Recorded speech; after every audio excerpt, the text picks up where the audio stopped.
Hi friends, welcome back to Bhagavatam series episode number 28. నా previous వీడియోలో శ్రీకృష్ణుడు యశోదాదేవికి చూపించిన విశ్వరూప దర్శనాన్ని గురించి వివరించాను. ఎవరైనా ఇంట్రెస్ట్ ఉంటే ఆ వీడియో కూడా చూడొచ్చు. ఈ వీడియోలో బలరామకృష్ణులు చేసిన దుష్ట శిక్షణ కాళీయ మర్దనం గురించి వివరించబోతున్నా. Let's get into the video. కృష్ణుడు బాలుడుగా ఉన్నప్పుడు ఎందరో రాక్షసులు ఆయన్ని సంహరించాలని చూశారు. అయితే లీలామానుష విగ్రహరుడైన శ్రీకృష్ణుడి చేతిలోనే వారందరూ చచ్చి మోక్షాన్ని పొందారు. పూతన సంహారంతో కృష్ణుడు దుష్ట శిక్షణ కార్యక్రమం మొదలైంది. తరువాత బండి రూపంలో తనను చంపడానికి వచ్చిన శకటాసురుని పరిమార్చాడు. సుడిగాలి రూపంలో వచ్చి మట్టు పెట్టాలని ప్రయత్నించిన తృణావర్తుణ్ణి చంపేశాడు.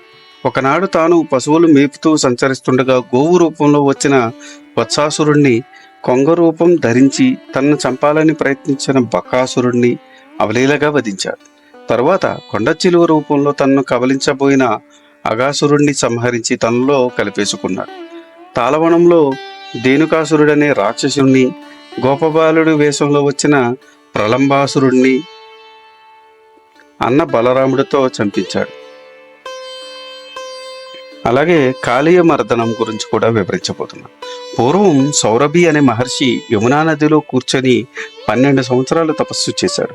మహర్షికి ఆ నదిలో ఉన్న అందమైన చేపలతో సాన్నిహిత్యం ఏర్పడింది. ఒకనాడు గరుత్మంతుడు యమునా నదిలో సంచరిస్తున్న చేపల్ని చూసి ఆకలిగా ఉండడంతో వాటిని తీసి తినడం ప్రారంభించాడు. అవి సౌరభి మహర్షితో సాన్నిహిత్యం ఉన్న చేపలు. మహర్షి గరుత్మంతుడు చేపలను తినడం చూసి ఎంతో ఆగ్రహించి, ఓయి గరుత్మంత, ఇక నుంచి నీవు ఈ నదిలో ఉన్న చేపల్ని కానీ బరే జీవిని కానీ చంపితే చస్తావు అని శపించాడు. ఆ కాలంలో కాలేయుడనే గొప్ప సర్పరాజు ఉండేవాడు. ఒకనాడు గరుత్మంతుడికి ఎవరో బలిగా సమర్పించిన ఆహారాన్ని కాలేయుడు తినేశాడు. అది తెలిసి కోపం వచ్చిన గరుత్మంతుడు ఒక్కసారిగా గట్టిగా తన రెక్కల్ని అలర్చాడు. కాలేయుడు ఎగిరిగి గరుత్మంతుడు ప్రవేశించలేని యమునా నదిలో వచ్చి పడ్డాడు. మహాకాలకూట విషంతో సంచరించే కాళీయుడు యమునాలో చేరడంతో అతని విష ప్రభావానికి నదిలో నీళ్లన్నీ నల్లగా మారిపోయాయి. తీరంలో ఉన్న చెట్లన్నీ ఎండిపోయాయి. ఆ నది మీద సంచరించే పక్షులన్నీ విలవల్లాడుతూ కింద పడిపోయి చచ్చిపోయాయి. ఆ సమయంలో శ్రీకృష్ణుడు బలరాములు గోప బాలకులతో కలిసి ఆవును మేపడానికి యమునా నది తీరంలో ఉన్న పెద్ద పెద్ద తోటల్లోకి వచ్చారు. అది వేసవి కాలం. దాహం పెరిగిపోవడంతో కొంతమంది గోపబాలకులు కొన్ని గోవుల్ని తీసుకుని యమునా నదికి వెళ్ళి నీళ్లు తాగారు. అంతే, కళ్ళు తిరిగి ప్రాణాలు కోల్పోయి నేల మీద పడిపోయారు. ఈ విషయం గమనించిన కృష్ణుడు వారి మీద తన అమృతమైన చూపులను ఒక్కసారిగా ప్రసరించేశాడు. అంతే, గోవులు గోపబాలకులు నిద్ర నుంచి లేచినట్టు పైకి లేచారు. గోపాలురు గోవులు మృత్యువాత పడడానికి కాళీయుడే కారణమని తెలుసుకున్నాడు కృష్ణుడు. అతడి గర్వాన్ని అణచాలని నిశ్చయించుకుని ఒకనాడు యమునా నది దగ్గరకు వచ్చాడు. ఒడ్డున ఉన్న కడిమి చెట్టు పైకి ఎక్కి సుడులు తిరుగుతున్న యమునా నదిలోకి ఒక్కసారిగా దూకాడు.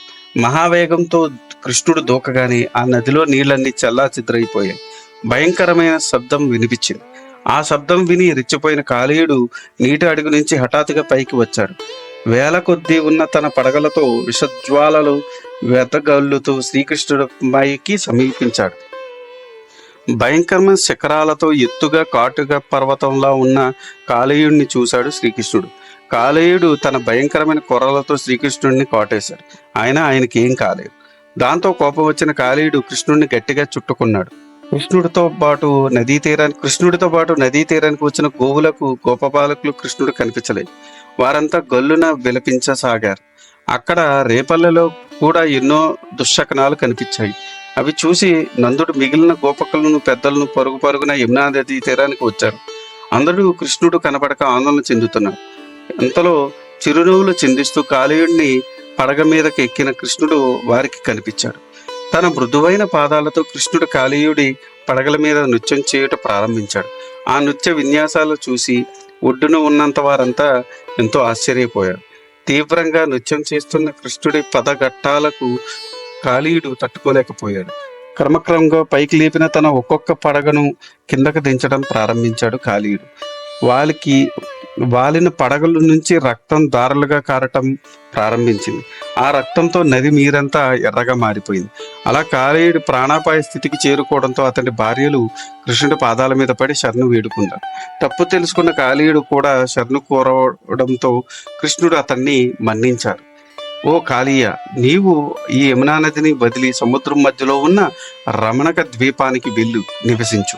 నీవెక్కడుంటే గరుత్మంతుడు నేనేమి చేయలేడు అని అనడంతో కాళీయుడు తన భార్యను తీసుకొని రమణక ద్వీపానికి వెళ్ళిపోయాడు. ఇది కాళీయ మర్దన స్టోరీ. ఇలాంటి ఇంట్రెస్టింగ్ వీడియోస్ కోసం మీరు చేయాల్సిందల్లా మా ఛానల్ సబ్స్క్రైబ్ చేసుకొని బెల్ నోటిఫికేషన్ ఆన్ చేసుకొని పెట్టుకోండి. ఈ వీడియో కనుక మీకు నచ్చితే do like, share and subscribe. Thanks for watching. జై సనాతన ధర్మం.